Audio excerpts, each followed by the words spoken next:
आज हम बात करेंगे नितिन गडकरी की, इथेनॉल स्कैम की और उस सब के पीछे छुपे हुए पॉलिटिकल राज की। E20 का इंट्रोडक्शन और उसके नुकसानात। आज हम जिस स्कैम की बात कर रहे हैं उसका नाम है इथेनॉल स्कैम और इसका ताल्लुक है E20 फ्यूल से। E20 का मतलब है 20% इथेनॉल और 80% पेट्रोल। हमारी सरकार इसको प्रमोट कर रही है और इसके पीछे का मकसद ये है कि हम विदेशी तेल पर अपनी डिपेंडेंसी कम कर सकें। लेकिन क्या ये इतना सीधा साधा मामला है? सबसे पहले E20 के दो बड़े नुकसान हैं जो पब्लिक डोमेन में है।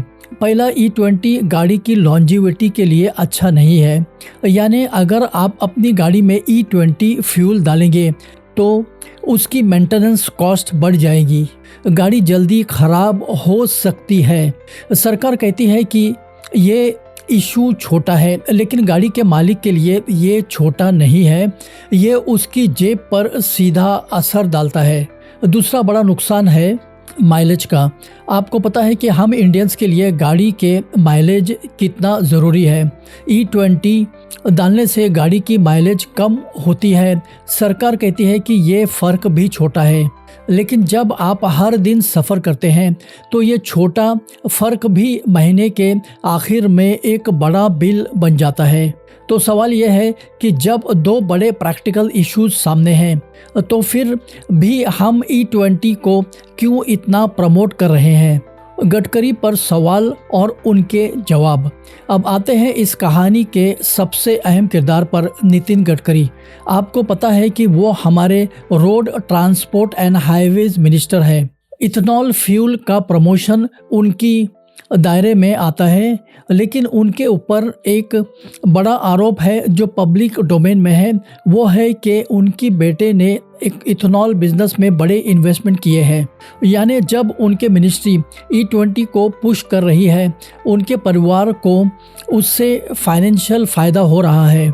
नितिन गडकरी साहब ने इस बात का इनकार नहीं किया है। उन्होंने साफ साफ कहा है कि हाँ, उनका परिवार इस बिज़नेस में है, लेकिन उनका कहना है कि उनका परिवार E20 के पुश के बगैर भी काफ़ी पैसा बना रहा है। लेकिन दोस्तों, यहाँ पर कॉन्फ्लिक्ट ऑफ इंटरेस्ट का सवाल उठता है। अगर आप एक ऐसे पॉलिसी बना रहे हैं जिससे आपके अपने परिवार को फ़ायदा हो रहा है तो लोग आप पर सवाल उठाएंगे ही, और ये सवाल बिल्कुल जायज़ है।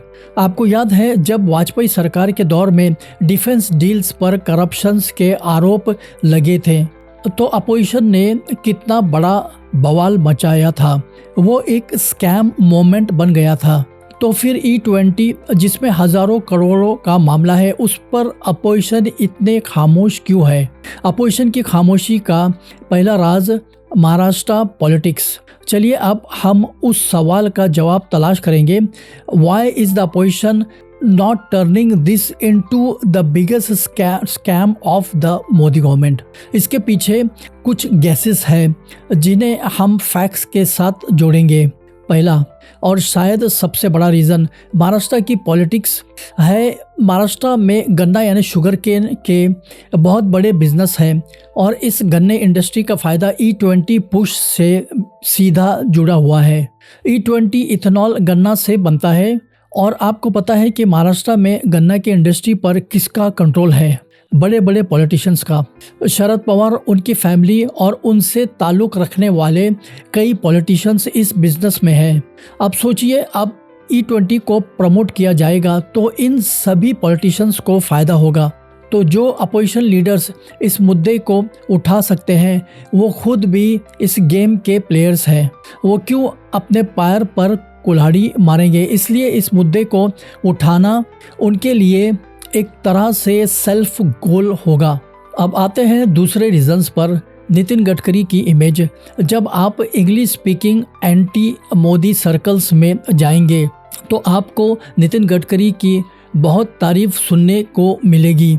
वो कहते हैं कि गडकरी एक स्वीट शुगरी इंसान है, वो वर्क हॉर्स है, जो काम करते हैं और मोदी से बेहतर पीएम बन सकते हैं। लेकिन दोस्तों, ये एक बहुत बड़ा परसेप्शन गैप है। हम सब जानते हैं कि नितिन गडकरी आरएसएस के हेडक्वार्टर्स नागपुर में उनका पैदाइश हुई थी और वहीं से उनकी पॉलिटिकल शुरुआत हुई। वो आरएसएस के पक्के मेंबर है। उनका मोदी से कोई कॉन्फ्लिक्ट नहीं है। मोदी की स्ट्रैटेजी अलग है, गडकरी की अलग। मोदी इलेक्शन विनर है, गडकरी वर्क हॉर्स, लेकिन इन दोनों का मकसद एक ही है। लेकिन जो लोग मोदी को पसंद नहीं करते वो गडकरी को पसंद करते हैं, इस उम्मीद में कि वो मोदी को रिप्लेस कर देंगे। इसलिए वो गडकरी पर करप्शन के आरोप नहीं लगाते, वो उन्हें बचा कर रखते हैं, उनकी क्लीन इमेज को मेंटेन करते हैं। ये एक पॉलिटिकल गेम है जिसमें गडकरी की इमेज को एक शील्ड की तरह इस्तेमाल किया जा रहा है। अपोजिशन की खामोशी का तीसरा राज, राहुल गांधी और वोटर्स चोरी रैलीज। अब तीसरा और शायद सबसे दुखद रीज़न, राहुल गांधी।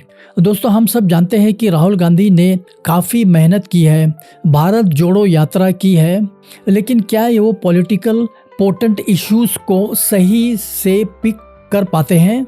यहाँ उनके पास 1000 करोड़ से भी ज़्यादा स्कैम है जो डिफरेंस प्रोक्यूटमेंट के स्कैम के बराबर है। इस मुद्दे को वो आराम से पार्लियामेंट में, रैलीज में और पब्लिक डिबेट्स में उठा सकते हैं। ये मोदी सरकार का सबसे बड़ा स्कैम बन सकता है। लेकिन राहुल गांधी क्या कर रहे हैं? वो वोट चोरीज की रैलीज कर रहे हैं, वो ईवीएम पर सवाल उठा रहे हैं। ये सवाल जायज़ हो सकता है, लेकिन क्या इस वक्त सबसे बड़ा और सबसे अहम इशू है? जब आपके सामने एक लाइव स्कैम है जिसमें एक कैबिनेट मिनिस्टर का नाम डायरेक्टली जुड़ा है, तो आप ईवीएम की बात कर रहे हैं। ये ऐसे ही बात है जैसे आपका घर जल रहा हो और आप बाल्टी में पानी भरने के बजाय ये सोच रहे हैं कि घर जलने के बाद कैसा लगे। राहुल गांधी की पॉलिटिकल टाइमिंग हमेशा से थोड़ी कमज़ोर रही है और यही वजह है कि वो E20 जैसे पॉलिटिकल गोल्ड माइन को एक्सप्लॉइट नहीं कर पा रहे हैं। कंक्लूज़न और आखिरी सवाल, दोस्तों, बात यह है कि E20 के 2 बड़े प्रैक्टिकल नुकसान हैं। नितिन गडकरी के परिवार को इससे फ़ायदा हो रहा है और फिर भी अपोजिशन इस मुद्दे को नहीं उठा रहे हैं। इसके पीछे 3 बड़े रीजंस हो सकते हैं। पहला, महाराष्ट्र के पॉलिटिशियंस का इसमें फ़ायदा है। दूसरा, गडकरी की क्लीन इमेज को पॉलिटिकल सर्कल्स में इस्तेमाल किया जा रहा है।